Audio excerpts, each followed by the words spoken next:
Kaya ba ito binibenta? Kaya bahala kung magkano ba ako dyan. Hindi ko rin gawin kasi kabisado yung mga ano po eh. Doon nga ako kami kumukuha ng pagkain namin pambayad sa mga kuryente at tubig.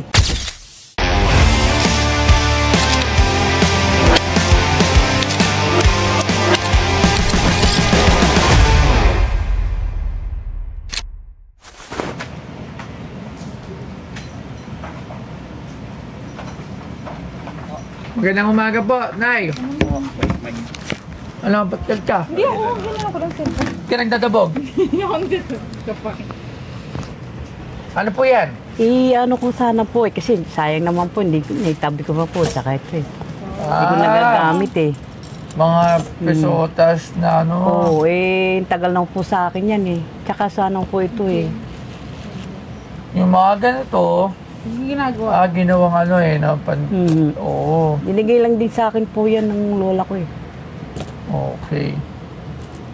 Yan, ano yan? Ito naman po yung ano, matagal na rin to sa akin, hindi ko lang muna, kung paano pa ganito, hindi ko marunong mag, yan eh. Wow! Philippine Charity Sweepstakes Office.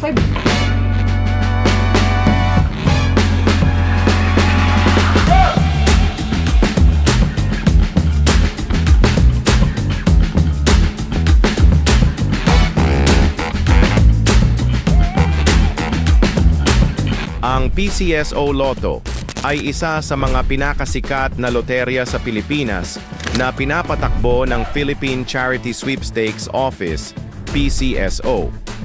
Layunin nitong makalikom ng pondo para sa mga programang pangkalusugan, medical na tulong, at iba pang kawanggawa habang nagbibigay ng pagkakataon sa mga Pilipino na manalo ng malalaking papremyo.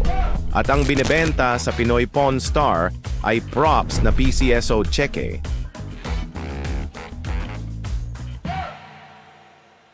Ito, 5 million. Ano ba po yun para sa, hindi naman ako kasi tagal na nakatabi sa akin yan eh. Wow. Alright. Laki. Ito, maraming ganito eh. Ginagawa talaga ito dati, design. Kasi, di ko lang sure kung pilak ba to or hindi. Kaya, tawag tayo sa ating experts. Ganda no. Ay, may nakalagay. Nagmamahalan sila eh. No? Hindi ko nga ako 1970, Peachy and Sally. Sir Angelo, magandang umaga. Hello. So Sir Angelo, meron tayo kasi dito dumaan, si Nanay. Ayan, may dala siya nito eh. Mga pesotas, tatawag dito ulit sa ganito. Saka, hindi nakapokus eh. Yung ano ba tawag dito? Mga perang. Pesotas ba tawag dito? Mga, 20 centavos. Oo. 20 pero 10 centavos. Huwag mo nga, love.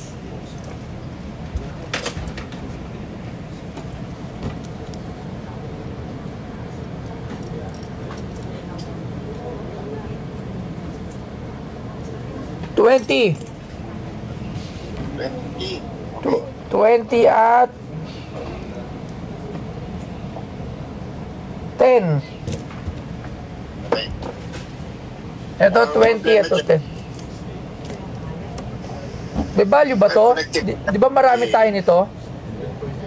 Oo, collectible yan. Kasi silver, ano?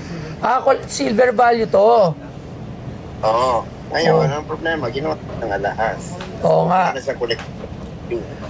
So, value na lang siya ng silver. Value na lang ng silver. So, magkano yung ganito? Sa lokal na bentahan, dali ako na pagpito. Mga 140 yung ano, mga 140 yung hanggang 150 yung 20 centavos isa. Isa. So, ganun ko di siya bibilin? Ano yung man na konti. Pwede sa ganun, no? Kasi tumataas na yung silver. Alright. Eto isa. Philippine Charity Sweepstakes. Yung ano yun, yung 20 centavos yun na. Yung 10 centavos, kalahati yun na yung presyo. Mas mura yung 10 centavos. Okay, ito. Lumang Philippine Charity Sweepstake. Para saan ito papasok? Old. Ano yan? Props ba yan o tunay? Parang yung pirma, ano Oo nga eh. Props cancelled eh. Pero hindi siya in-issue. Hindi siya issue. So, magkano? Ang ano yan? Kung saan galing? Ano ba yan? Sa Pipito Manaloto ba yan? O ano?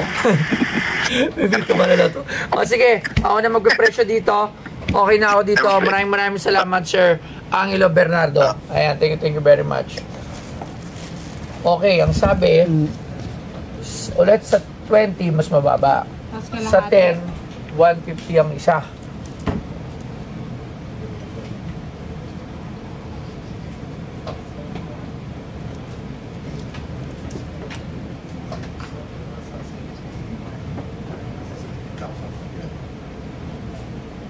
Saan ba yung 10?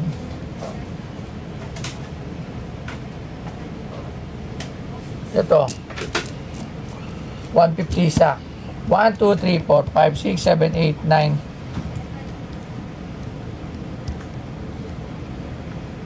9. Siyempre, tatawaran ko yun. So, magiging 9 times 100.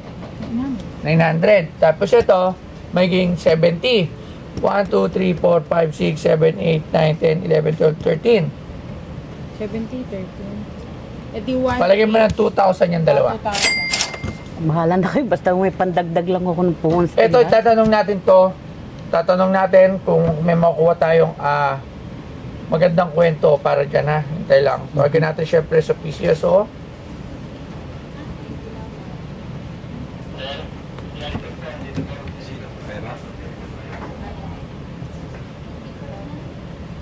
Salamat po. Thank you po. Natawag tayo ngayon sa si Sir Bong ng PCSO para ma-confirm natin ano ba to. Nanalo siya ng 5 million. Hindi ko alam kasi lola kong may ano yan eh. Humpa yan eh, kaya nakatago sana eh.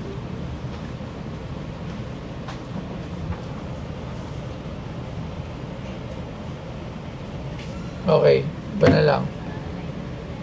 Magkano dyan ba ito binibenta? Kaya bahala kung magkano ba ako ano yan eh. Hindi ko rin gawin kasi kabisado yung mga ano po eh. Props. Cancelled. Hindi natin malaman kung ano to, pero ito luma. Sige, itong tatlo na to, babayaran ko na lang ng 3,000 pesos. Yo mga ka-geng-geng! So nakikita nyo na naman itong aking kasuotan. Siyempre mula ito sa Toyoware. At alam nyo ba na sa Toyoware, maaari pa kayong kumita dahil available na ang Toyoware sa mga gustong mag-reseller. So ang gagawin nyo lamang ay kontakin si Benji Rayala para maging reseller kayo ng Toyoware. At isa pa dyan, sobrang daming magagandang design ang palabas sa mga susunod na buwan. At talaga namang isa to sa mga pagmamalaki yung kasuotan sa kalye. Siyempre, nagmula tayo sa kalye, kaya babalik natin sa kalye ang Toyoware. So, ano pang inaantay nyo? Tingnan nyo ang mga design ng palabas at ang mga dating design. At meron din kaming sale ng mga old design na ipapakita ko sa inyo. At ito naman yung mga bago at latest na nandito pa rin at available pa rin sa branded shop.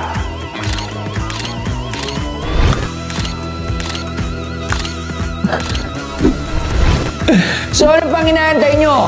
Pumorma na habang nakita. So Toyoware, si Toyo Tumamen, geng-geng.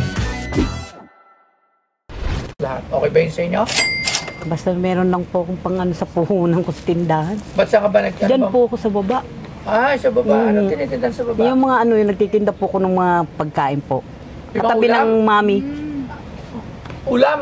Yung mga ulam kanin po. Mayaman ka na. Ano, yayaman ko. Ha? Doon nga ho kami kumukuha ng pagkain namin pambayad sa mga kuryente at tubig.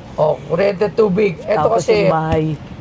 actually, yung ganito dapat hindi ginaganyan, pero okay lang. 3,000 pesos sa lahat na to, okay ba yun sa inyo? Bahala ko kayo. Dati, Yun naman. kung okay ba sa'yo? Okay na po, sige. Okay na, 3,000 pesos. Maraming salamat. Salamat po. Ate, thank you very much. 3,000 pesos. Bayaran na si ate. Ako po si Lourdes Esmama. Nakatira po sa K10. May tindahan po kami malit na kainan. Na hindi po kami, wala po kaming pwesto. Nag-ano lang po kami dyan sa may tabi ng bangko. Eh, kami po marami po magkakapatid, 10 po kami. Eh, ako po ang panganay sa lahat. Eh, kaya po dyan po kami nag-ano sa paninda namin ng mga pambayad sa tubig, ilaw, tsaka sa pagkain namin po lahat. Kailangan ko po kasi para madagdagan pa yung ano namin, kailangan ko mamuhunan. Kaya inaano ko yung paninda para doon kami kukuha ng pagkain namin.